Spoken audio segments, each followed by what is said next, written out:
Hello, welcome to Cornwall. My name's Andy Paramore, this is Andy's Cornish Creations, and in this video I'm going to be doing a little workshop tour. Let me take you around. Yep, there you go. This is one of the things I've been working on while we've been in lockdown. It's a chop saw station. A bench at each side, a little platform between.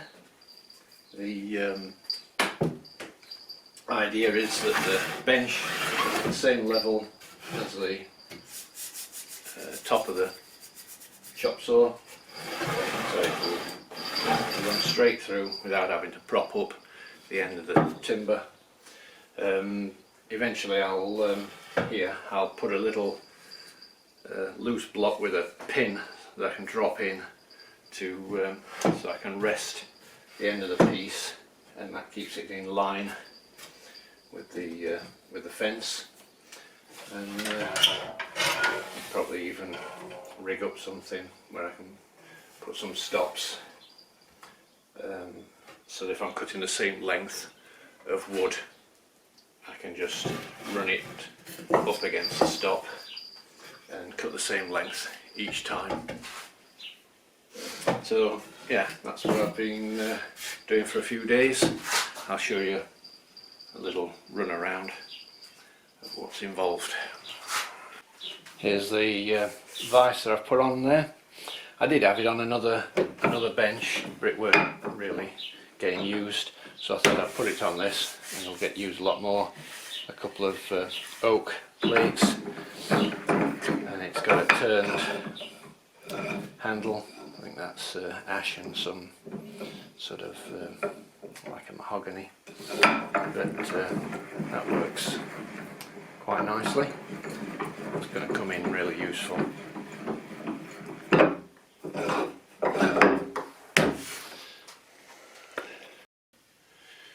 You can see here it's a nice simple construction.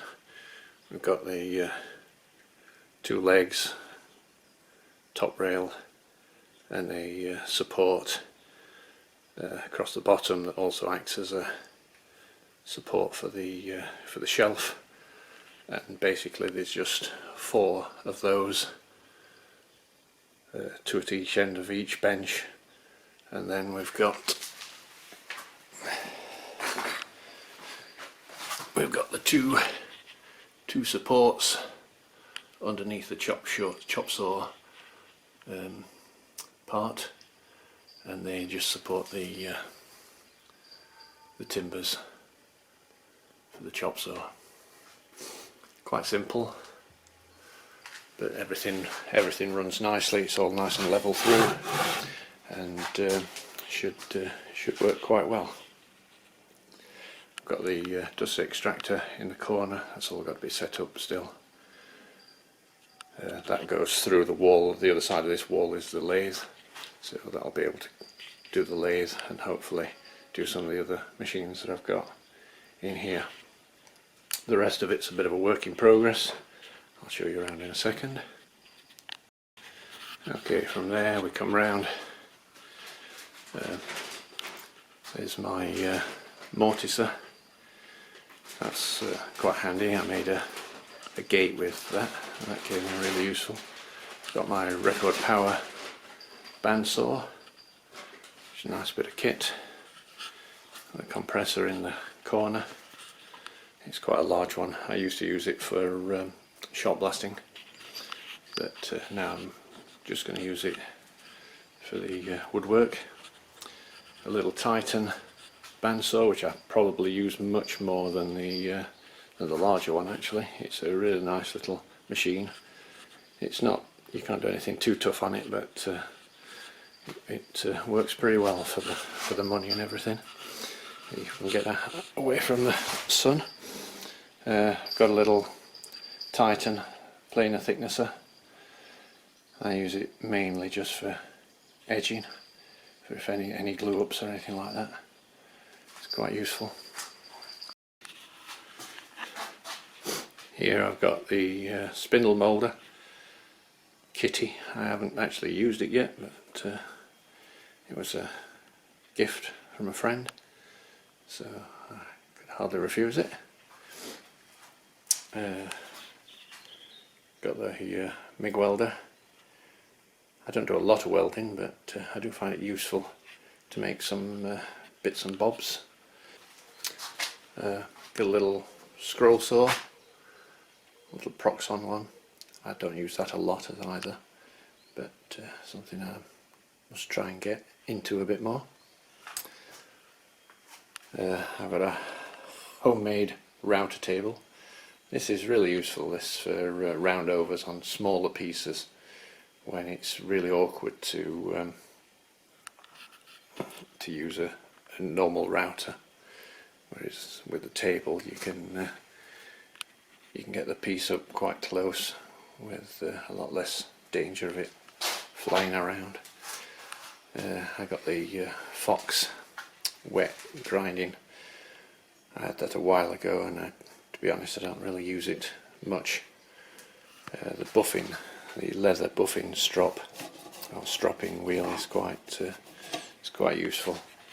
A bit dirty and dusty at the moment because I've been having a sort out.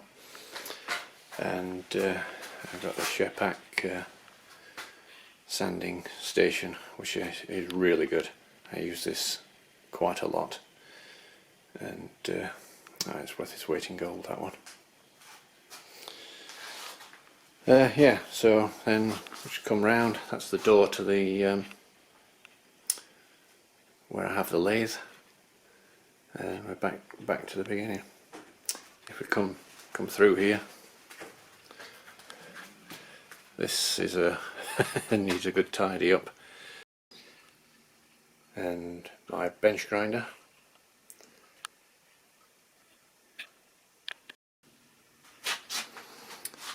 There's the pillar drill. Always useful, a pillar drill. I use that all the time. But it's the bench where I do all my sort of bits and bobs, and a lot of adhesives and paints and things like that down here. My stove, which I wouldn't be without. You can see here, that's from the last project that I cleaned the bench up, but I haven't cleaned the floor yet. And I think we had a picture of the this, but here we have it. There's the I haven't had it too long. My Axminster lathe, which is a great bit of kit, really nice and heavy, and does everything that I need it to. I've got my sandpapers up here, and I've had a bit of a that out of the way. A bit of a rejig with the with this wall, and I've got all my chisels up on the wall now instead of laying about all over the place. I've got a lot of chisels, but to be honest, I think there's only about 4 that I've actually bought, and the rest of them I was lucky enough to have given. There's quite a variety, not all of which I use. I tend to stick to the same ones. And I've got this little area here, a bit of a mess at the moment as well, but once I get it sorted, got some storage down there. That'll be a handy little bench once it's cleaned. And I've got this little Axminster Craft sort of belt grinder, which is a nice little machine. It's sort of an alternative to the posh Sorby one, which funds won't run to at the moment.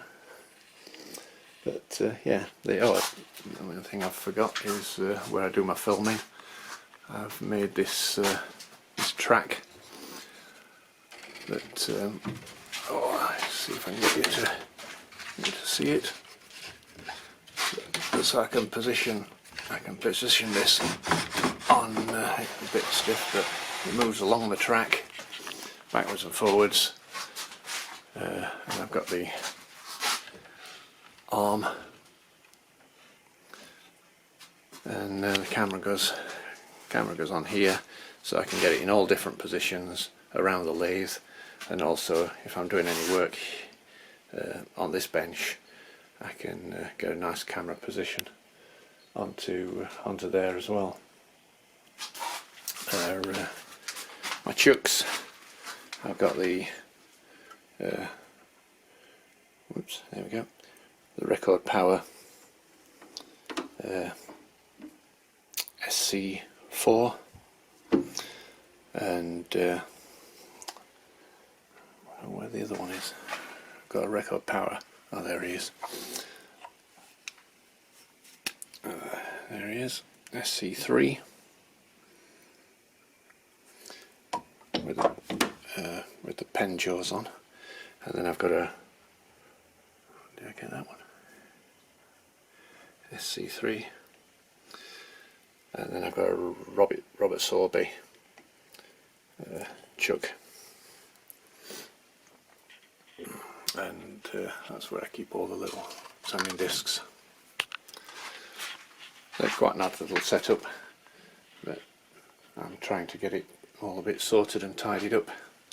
Up on the wall there I've got a few little jigs for that one's for segmenting, and I've got one there that's that I use for boring the pen blanks out, another one there for sanding the ends of the tubes when they're in the blank, and I've got a few saws and bits and bobs up on there.